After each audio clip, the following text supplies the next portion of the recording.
बिस्मिल्लाहिर्रहमानिर्रहीम। अस्सलाम वालेकुम। First year biology National Book Foundation की न्यू बुक का फर्स्ट चैप्टर है cell and subcellular organelles. So let's get started. One of the most important concepts in biology is cell. It is the basic unit of structure and function of living organism. Biology का जो most important component है वो cell है। तमाम जानदार इस cell से मिलकर बने होते हैं। तो चलिए सेल के बारे में डिटेल में जानते हैं। Cells, the basic unit of life. All organisms are made of cells. They are single cell and multicellular organisms. Single cell organisms are amoeba, paramecium, and Euglena, etc.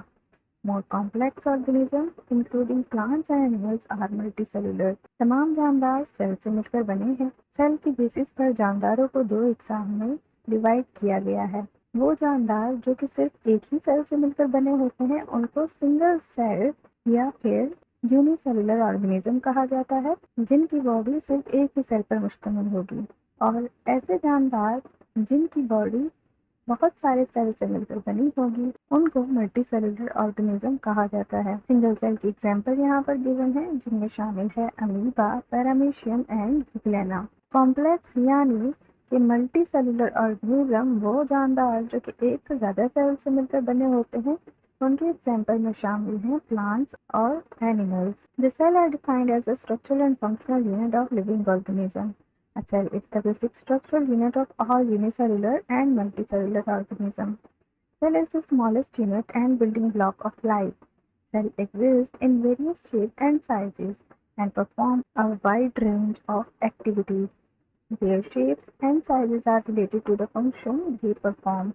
Cell के बारे में हम जानते ही हैं कि ये स्ट्रक्चरल और फंक्शनल यूनिट होता है जानदारों का। जैसे एक दीवार ईंटों से मिलकर बनी होती है, इसी तरह से एक जानदार भी बहुत सारे सेल से मिलकर बना होता है। अब ये जानदार पर डिपेंड करता है कि वो कितने सेल से मिलकर बना है। अगर वो जानदार सिर्फ एक ही सेल से मिलकर बना होगा तो उसको यूनिसेलुलर कहेंगे। Uni means one. और अगर ऐसा जानदार है कोई जो कि बहुत सारे सेल से मिलकर बना है तो उसको मल्टीसेलुलर ऑर्गेनिज्म कहेंगे। मल्टीसेलुलर की एग्जाम्पल में हम इंसान भी शामिल हैं, जबकि यूनिसेलुलर की एग्जाम्पल में शामिल होते हैं बैक्टीरिया। सेल सबसे छोटा यूनिट होता है जो कि जिंदगी की बुनियाद रखता है। जैसे कि हमने देखा था कि एक दीवार बनाने के लिए हमें ईंट चाहिए, तो हर एक ईंट उस दीवार के लिए एक बुनियादी यूनिट के तौर पर साबित होती है। सेल का भी यही हिसाब किताब है। एक जानदार को बनाने के लिए जो बुनियादी जुज होगा वो सेल होगा। सेल मुख्तलिफ शेप्स और साइजेस के भी होते हैं। जैसे अगर यूनिसेलुलर ऑर्गेनिज्म में आप देखें तो बैक्टीरिया स्मॉल साइज के होते हैं जिनको हम आम तौर पर नहीं देख सकते।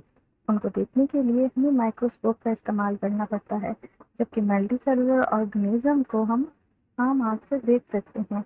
जिनमें इंसानों की बात कर लेते हैं कि इंसानों को देखने के लिए हमें किसी स्पेशल इक्विपमेंट या माइक्रोस्कोप की ज़रूरत नहीं है, हमें चलते फिरते इंसान नजर आते हैं। इसी तरह से पौधे और जानवर भी मल्टीसेलुलर ऑर्गेनिज्म हैं, जिनको आप देख सकते हैं कि इनके शेप्स और इनके साइजेस डिफरेंट होंगे। और सेल मुख्तलिफ तरह की एक्टिविटीज परफॉर्म करते हैं। डिपेंड करता है कि उनके शेप और साइज क्या है, उसकी बेसिस पर ही ये मुख्तलिफ काम अंजाम देंगे।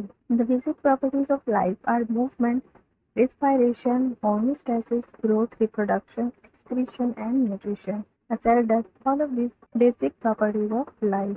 जिंदगी की बुनियादी खसूसियात में शामिल है movement, respiration, homeostasis, growth, reproduction, excretion and nutrition. Cell ये तमाम काम सर अंजाम देता है। तो अब इन सारे प्रोसेसेस को वन बाय वन याद रखने के लिए एक नेमोनिक भी याद रख सकते हैं, जैसे Mr H brain. M for movement, R for respiration, H for homeostasis, G for growth, R for reproduction, E for excretion and N for nutrition.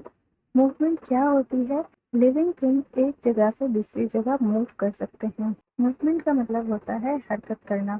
जानदार हरकत करने को जाहिर करते हैं। ये हरकत या मूवमेंट एक्सटर्नली या इंटरनली भी हो सकती है। रिस्पायरेशन रिस्पायरेशन एक ऐसा प्रोसेस है जिसमें जानदार अपने एनवायरनमेंट से सब्सटेंसेस लेते हैं और उन सब्सटेंसेस के जरिए वो एनर्जी बनाते हैं। नेक्स्ट प्रॉपर्टी है होम्योस्टेसिस। होम्योस्टेसिस का मतलब है कि लिविंग थिंग एक बैलेंस मेंटेन करके रखते हैं, जिसकी वजह से एक स्टेबल इंटरनल एनवायरनमेंट का कयाम मुमकिन होता है। जैसे गर्मियों में अगर हमें गर्मी ज़्यादा लगती है तो हमारी बॉडी टेम्परेचर को एनवायरनमेंट के साथ बैलेंस करने के लिए हमारी बॉडी पे पसीना आना शुरू हो जाता है। वो दरअसल इसलिए होता है ताकि बॉडी का टेम्परेचर कूल डाउन किया जा सके। तो ये भी एक होम्योस्टेसिस की एग्जाम्पल में शामिल है। नेक्स्ट प्रॉपर्टी है ग्रोथ। ग्रोथ की वजह से ही उनके शेप और साइजेस भी चेंज होते हैं। इसके एग्जाम्पल हम ह्यूमन बींग्स लें तो आप देखेंगे कि किस तरह से एक बेबी अडल्ट में कन्वर्ट होता है। बेबी एक अडल्ट में किस लिए या किस वजह से कन्वर्ट हुआ है, तो वो लिविंग थिंग की प्रॉपर्टी ग्रोथ की वजह से ही अपना शेप और साइज चेंज करने में कामयाब हुआ। रिप्रोडक्शन लिविंग थिंग रिप्रोड्यूस करते हैं, जिसकी वजह से उनकी नस्लें वजूद में आती हैं। रिप्रोडक्शन सेक्सुअली या एसेक्सुअली भी हो सकती है। Excretion living thing waste product को अपनी बॉडी से निकाल देते हैं। जैसे हम खाना खाते हैं तो उसमें से न्यूट्रिएंट्स जो कि हमारी बॉडी के लिए ज़रूरी होते हैं एनर्जी प्रोवाइड करने के लिए, वो हमारी बॉडी ले लेती है और उसके बाद जो वेस्ट प्रोडक्ट होता है उसको बॉडी रिमूव कर देती है फीसिस की फॉर्म में। Nutrition living thing exchange material and gases with the environment. Living thing environment से मटेरियल और गैसेस को एक्सचेंज करती है। जैसे हम ऑक्सीजन को इनहेल करते हैं और कार्बन डाइऑक्साइड को एक्सहेल करते हैं। तो ये बेसिक 7 प्रॉपर्टीज हैं जो कि एक सेल के अंदर मौजूद होंगी। So this is all about the first topic cell. I hope कि आपको समझ आया होगा। अगर कोई भी कंफ्यूजन हो तो आप हमें कमेंट सेक्शन में बता सकते हैं और पूछ सकते हैं। Thank you.